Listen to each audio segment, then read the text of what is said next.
I was with my pastor not long ago. I was just walking with him, and the power of God hit him. He went, people went, what's wrong? I said, he's anointed. Just hit him. Just hit him. I wasn't embarrassed. I wanted everybody to see, look, I got an anointed pastor. I don't have one walking around like this. Singing, bringing in the sheaves. What is a sheave? I don't even know what a sheave is. I've wondered about a sheave for years. I wish they'd bring them in so we could sing another song. I'm so sick of that song. Christianity, a religion of power. That's what Paul said. Look at some people. Oh my God, it's getting close to me.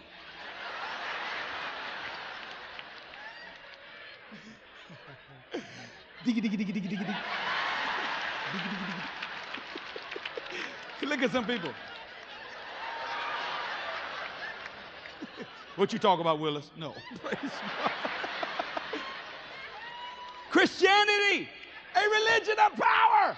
But it don't look very powerful. If you see 99% of the churches in America, they got a good organ. Can't even see the thing.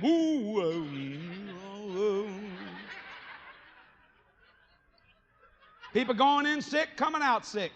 People going in broke, coming out broke. People going in prejudice, coming out prejudice. Nothing's changing. But you get this anointed gospel that Paul and Jesus preached. It'll change, glory! It'll change you and your nation. Why? Because it has power. What makes it powerful? It's based on fact, based on truth, based on reality. That's what Christianity is. Christianity is based upon fact. The fact is based upon a living God. We have a factual God. We have a God that's alive. We don't have a God that's dead.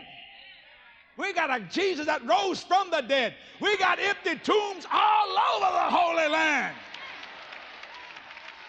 That's the fact. This Christianity is based upon fact. The fact is based upon a living God.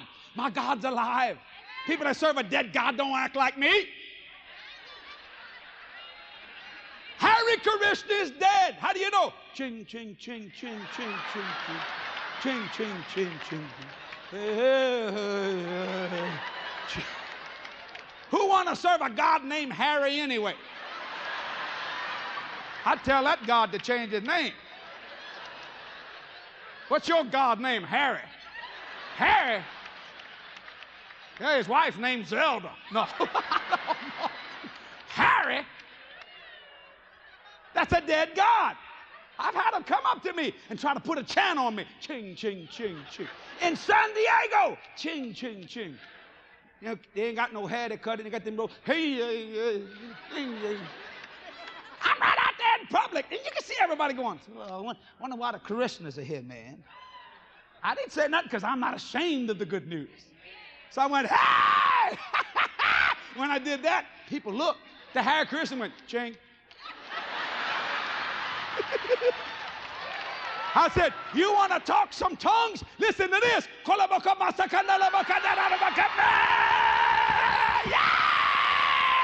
Religion! Power!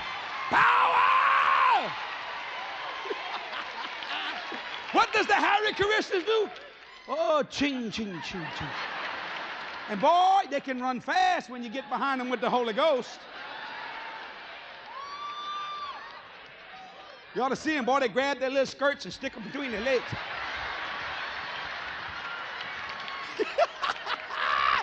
Sometimes they trip. Ooh.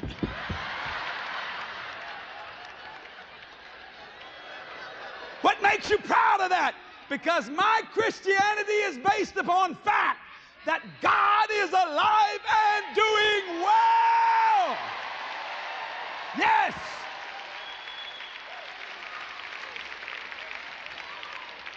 Christianity is based upon truth. This truth is based. Why? Because it's based upon a living faith.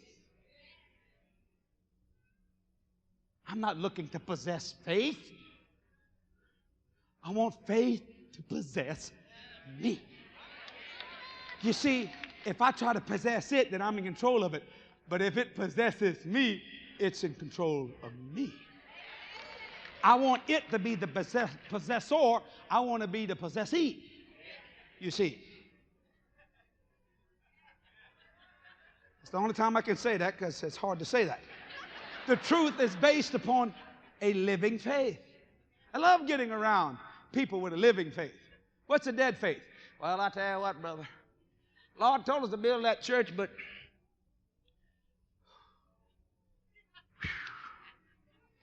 we're going to do the best we can. I said, don't even start, man. But you get around brother and sister Copeland, brother and sister Zavelle, and they say, tell you one thing, this is what we're going to do. I said, well, Jerry, how much money you got? Who's talking about money, Jesse? We're talking about faith here. I said, forget what I just said.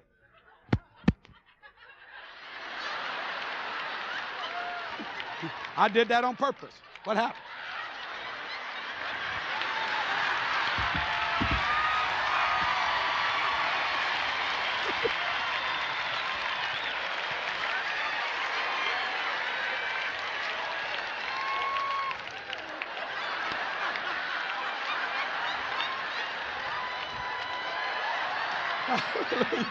Okay, it's back.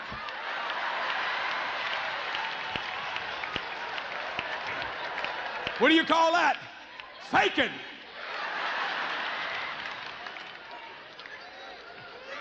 You ought to see this back here. I know what y'all saying. I know what y'all saying. Well, I'm glad Brother Copeland not here. Canada turn around and say, we got a problem here? Oh, no, we ain't got a problem.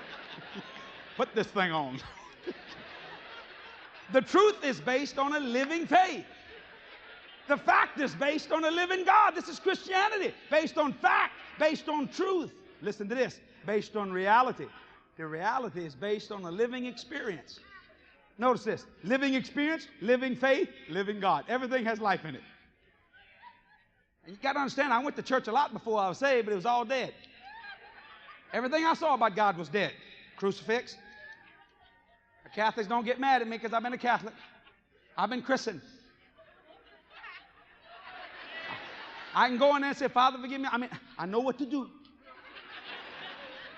I can talk the way of the cross. I prayed that rosary. You know how many sins? Well, I ain't going to tell you how many sins, but. And I have nothing against the Catholic faith. I have nothing against the Methodist faith. I have nothing against the Baptist faith. I have nothing against anybody's church. I have something against the devil. You understand?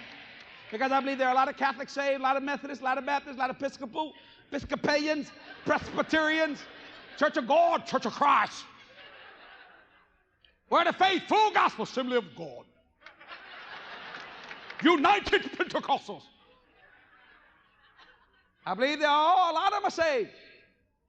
But do they have a living God, a living faith, or a living experience? Christianity is based upon fact, truth, and reality. The reality is it's a living experience, not a living legalism.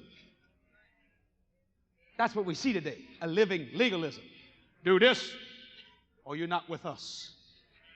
Take that makeup off your face, you Jezebel. You know, somebody tell you, they said, grow hair on that bald head, you bald-headed preacher. I mean, my God, they're going to cut your guts out. Say, if you'll grow hair, I'll take this makeup off. Of course, if you did, it might make him grow hair. I don't know. I don't know. All doing with outward experiences. Don't shout me down. Keep them boos to yourself. All legalism. You don't do it that way. I was told growing up, don't go to that church. Any other church is a sin. You go to this church. When my mother and father did get saved and went to a church that was saved, we wasn't allowed to go anywhere else because they scared we might leave and not come back to that church. Don't shout me down. They didn't want you visiting other churches that had revivals. They scared you might leave. They could care less if you leave. What they wanted was your tithe. You could leave if your tithe stayed. That's simple, the truth. Don't shout me down. We all had that living legalism instead of living experience. Why do we have a living God? He's not a theory of evolution. God did not evolve. God is. Everything science deals with is an evolution thing. It evolves. It has to come from something. God always was. Now that blows the finite mind. The reason the fact is based upon a living God, he's living because he's not a theory of evolution. The reason the truth is based on a living faith is he's a creator still creating. Do you know that? Do you think he stopped creating when he made you? There's a universe out there. God likes to do things. He loves to do things. His nature is to create. That's what's been given to man. We're always wanting to create something. Everybody's creating somewhere, shape, or form. You ladies look at your house and you think, I don't like the way that looks. I think I'm going to decorate that different. What you're doing is creating. Everything. That's that nature of God given to you. Same thing with a man. Everything. We always do it. That is our nature. So he is still creating. A living God, not a theory of evolution. A creator still creating. A living faith produces firm trust. A faith past arguments. I don't argue with faith. I have people argue with me. They try to argue about my faith or what I believe in my faith, but I don't argue faith because faith is stronger than any argument. Faith is not an argument. Faith is a fact. God said, do this, you do this, I do that. Just that simple. Isn't that amazing? Now, you see, you got to get that from not reading, but hearing the Bible. See, a gospel that fails to produce results it announces is no gospel. See, that's the only thing I ever wanted in my life when I was growing up. Why don't this stuff work? Have you ever thought about that, ladies and gentlemen? Why don't this stuff work? If we love everybody, how come we want some people to leave our church? Now, if you love everybody, why do you want some of them to leave? Well, Brother Jesse, because they're not thorns in the flesh, they're complete bushes. That's the problem.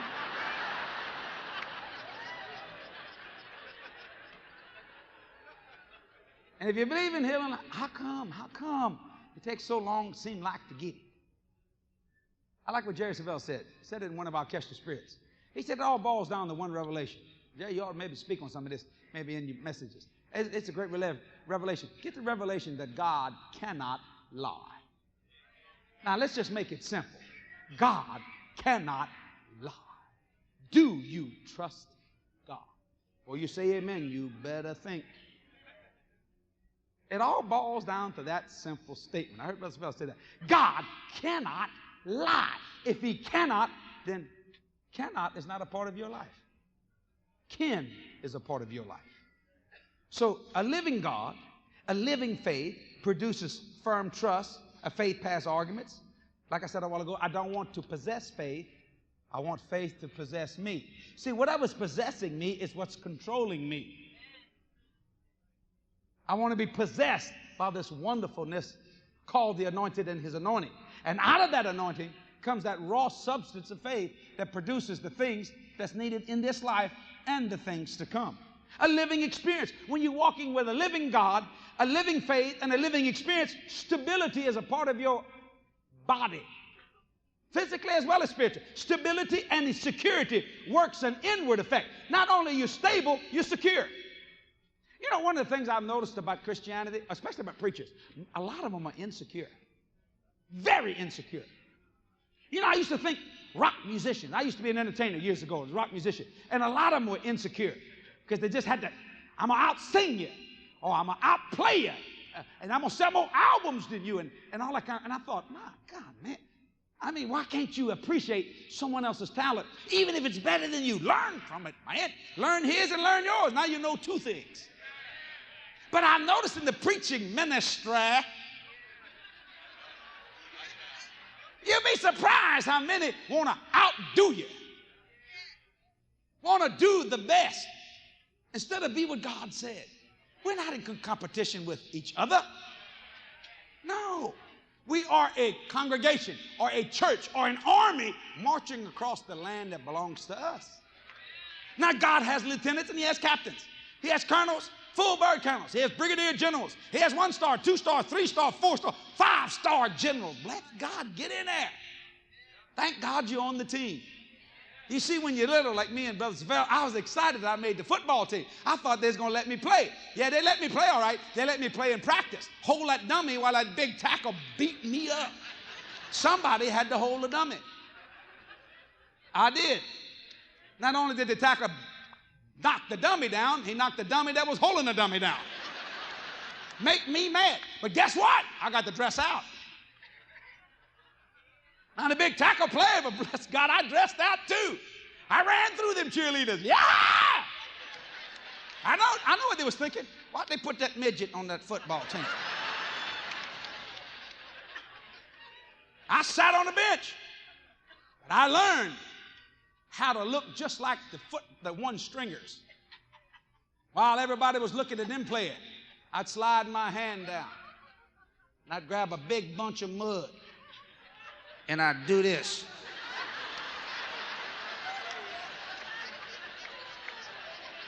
They see you sitting like this. Yeah. People back there. You know that water you squirt? That's used for sweat. Man, I had mud coming out of my pants, man, just like I'd been in there. They say, halftime. We have to run back in through the girl, and I come running. They'd go, hey, you did a great job. Yeah, it's all right. And the coach says, I want you to get in there, boys, and I want you to fight them guys. I want you to knock them down. What happened to you? You fell in a mud hole? What are you doing, Duplantis? I said, looking like a football player. That big 230-pound tackle said, you want to take my place? I said, yeah. And the coach said, shut up, Duplantis. We're not killing mosquitoes out here tonight. You'd be dead the first time they hit you. But I died dirty, wouldn't I? Come running back out there. I did everything I could to look like those boys. I'm still doing that today. I'm doing everything I can to look like Jesus. The difference is he lets me play. He lets me play. Yeah. So what I do now, set, but the devil ain't, I notice he always looks over my head because there's that big angel says, you talking to me? You touch this kid and I'll kill you. And the devil goes, and he falls down. The Lord said, you hit him, that's it. What was that wing I saw? Don't worry about that. Don't ask that. Stability. Security. Works an inward effect. Let me just say this, ladies and gentlemen. This religion of power is not given to you just for your comfort. Faith is not given to you just to get things. See, that's the problem with most people. They use faith just to get things. Faith is given to you to please God. You please God, you get those things. What are you saying? I'm saying this power is not given just for your comfort, but for your usefulness. Not just to be enjoyed, but to be employed. Notice, everything God gives is to give to others. It's to be a blessing to someone else. A religion of power. You can't pray over people like this. I know you're sick. We believe here in healing, and we're going to come now with the oil. Come. Anoint their head with oil. Some people put a little bit. Shambach stick his hand in a bucket, slap, grease you down. And you got to say, whoa, Brother Shambach, let me get this off my suit here first. He's going to make sure you are greasy. But some go, now we're going to pray. But you know how God is. Sometimes he does. Sometimes he don't. You know what I do? Get the oil off of me, man. Hey, back up. Y'all go somewhere and learn how to pray. I have done that sometimes and embarrassed some people. They went to pray for me. When I was a new Christian, I didn't have any sense. However, I was wanting something from God. And they said, now we're going to pray, but anoint me with oil. I said, okay. Sit. All right, sit right here. Now, Brother Jesse, you know, God may be trying to show you something. Okay, get the oil off. Let's go. I said, I think he's trying to show you something. Can you do this or can you not? And they went, what? I said, are you God's representative or are you not? Do you have the power? If you don't, sit down. Get me somebody that got some power. I mean, that's all it boils down to. Now, if you want to go to the prayer casino and shoot dice maybe to get a 7 for God to get your answer, we'll go. But I don't want to do that. Can God do this? That's the kind of man I was. Can God do this? They go, yes. Well, will he do it? We don't know. Charles Finney wouldn't let people pray for him neither like that. Charles Finney, they'd start praying. He'd go, stop, stop. You're not even believing what you're saying. You know, I don't need your hands on me. That's in Charles Finney's own autobiography. Why? I want people that believe. This power is not given just for comfort, not just to be enjoyed, but to be employed. Are you hearing what I'm saying? When you understand this religion of power, then you understand its message, its gift, its people. You understand the fact there's a living God. The truth is a living faith. The reality is a living experience. Then you go over to this third part. Christianity, or Christianity produces fruitfulness, not fruitless. Fruitfulness, energy, activity, and force. Fruitfulness. Jesus said, bear much fruit. He didn't say bear little fruit or no fruit. He said Christianity is a religion of power. It produces fruitfulness. Jesus said bear much fruit. It produces energy. Notice Paul in jail, chain on him. Though I'm bound with this chain, the word of God's not bound. That's energy. That Christianity, that religion of power, gives you fruitfulness, gives you energy, gives you activity. Well, you think you're going to preach today? Woe unto me if I preach not this gospel. Necessity is laid upon me. That's activity. And it gives you force.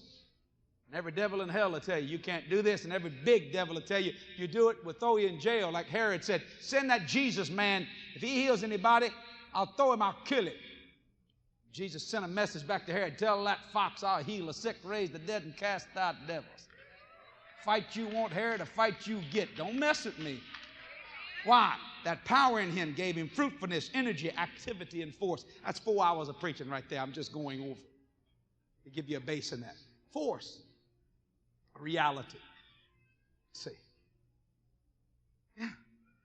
You got to give somebody something to believe in. Like I said, you got to give them faith, but you also got to give them a body of facts to believe. You give them the Word of God. Now you say, come here. Now I'm going to show you how this is done. Notice what Brother Savelle did. He preached to you about that. Then he said, now, production starts. Boom, you came with your seed. Boom, the angels are out there flying everywhere, giving you favor. They're counting angels. Zeros are coming flying out because you see, what's happening is you're thinking your seed, God's thinking the whole seed. Can you hear them ad machines? Can you see them computers? Going to town. Wing, wing, wing, wing, wing, wing, wing, wing. All of a sudden, angels' backs are laid with the things that God said you could have. They fly them your way. Before you know it, you say, how did that happen? Because you serve a God of power. A God of power. Think about that. This religion of power. I love people to see the power of God. I'll say this and close. One of the greatest power sources is joy. Is joy. See, when you understand the power of God, its quality is irresistible. Its quantity is inexhaustible. I found out that I can be irresistible. I can't. Now, I won't be irresistible if I'm a normal, quote, religious person. But if I got the power of God in my life, that irresistibility will attract people. Why are you the way you are? What makes you do what you do? You really believe this stuff, don't you? Yeah. It's called irresistibility. Sometimes I see people going. I go, they ain't looking at my face. They ain't looking at my teeth. There's something behind these teeth. It's what's inside here. What makes you, when you see Brother Copeland preaching, you look at him. You ever had Brother Copeland get close enough to you to look in your eyes? He kind of tilts his head and looks at you. And you think, he can see the back of my head. He done went past my brain. So what you should do when he's under the anointing is wipe out all thoughts, because he's going to read them. I've had that happen. I had that happen to me in England last year. I walked up on a platform. Jerry was standing there. I was standing here. Brother Copeland was right there. Boy, I mean, the anointing of God was flowing. And I thought, exact words, I said this. Well, you know, this prophetic thing, I prefer to be an evangelist. I like the evangelism part of my ministry. I mean, I love prophecy and prophetic things, but I'm saying, you know, when you're comfortable in the gift that God's given you. And Brother Copeland was there. He turned around and he said, that's not true.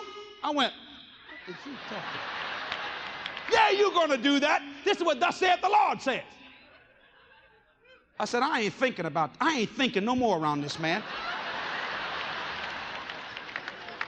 He said, this is what God said you're going to do. And I'm sitting there going, I can see Jerry over there going, I told you, but no. I told you, but no. Then he walked up to me. Brother Copeland got about this close to me. He said, did you hear that? I went, yes, I heard that. He wasn't hurting me. See, what was you thinking of? I love you, Brother Copeland. I love you, Brother Copeland. I love you, Brother Copeland. Hey. Then I thought, let me hear in the spirit. And boy, he turned around. I saw Jerry. I love you, Brother Kenneth. I love you, Brother Kenneth. It's a blessing. What makes that happen? Religion of power. It flows. This man did most of this power preaching in jail, where most people would have been depressed. This man had energy. His name was Paul. But you see, he got slapped off of a donkey. This man saw Jesus face to face and said, you want to persecute me? Why persecutest thou me? It's hard for you to kick against the pricks, Paul, or Saul. He received it that day. And with great, great strength. That came from the joy of the Lord. Great strength. Stand to your feet. I'll say one more thing while you're stretching. Just the other day, 3 weeks ago, me and Kathy were married for 25 years. It was a blessing. Yeah, that's good. Thank you. So,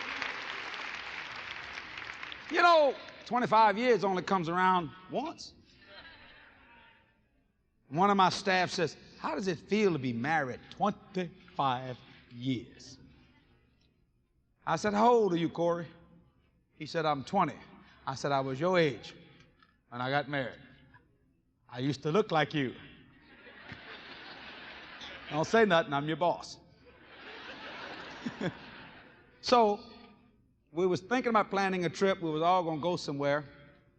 And I said, well, you know, I said, Kathy, what do you want to do for your anniversary? Now, you don't tell a woman that. She said, it's our anniversary. It's not my anniversary. It's our anniversary. You understand that? It's ours. I said, oh, yeah, I understand that. How come, though, this is my bill? Not, but anyway. Yeah, hey, it's logical. So I called Brother Kenneth and Sister Gloria, and I said, hey, and Brother Kenneth said, hey, Judge, how you doing? He said, are you coming? And I said something stupid. You were there? How you know? You wasn't there. He said, are you and Kathy coming? Dennis and Vicky coming? Happy and Jeannie coming? Come on, you coming? And I said, Kenneth, I'm going to do something. I just want to do something special with Kathy. He went, oh, we're not special? I went, oh, yeah, you're special. He says, hey, Gloria, we're not special. I said, no, Brett, get away, you're special. I look at Kathy. Help me here, help me. I said, it's not that, I just. He said, well, come on, y'all can have a special time with us. And I said, yeah, I want to. And I really did, serious, I really did, but I was trying to, I don't know what I was trying to do. I was totally confused. I said, y'all are very special people, special friends, special, wonderful, spiritual people in the Lord. I got to go, Brother Kenneth. Bye. You know, he was razzing me, you know. I said, oh, I know. And he said, well, y'all have a good time. You want to miss God? Go ahead. We had to, I know they had, he was just joking with me, you know, just playing like that. So anyway, we came back. I called him. I said, how was it? He said, ah. I said, I was going to take Kathy out to a very, really nice restaurant. Brother Ken said, you know, we went out to a nice, fancy restaurant. Oh, Jesse, it's nice. But no. The Lord even supplied that need, but no. And I said, I'm going next year. Okay. And we'll just play it. But what I'm saying is that when you have a friend in the gospel, that means the good news. When you have this religion of power in you, in the people you know, it's always a special event. It's really special to have the wonderfulness of Jesus in your life. Thanks for listening to this powerful message by Jesse Duplantis. Remember to hit like, subscribe, and the notification bell in order to be up to date with all things Jesse Duplantis Ministries. For more information, visit our website at jdm.org.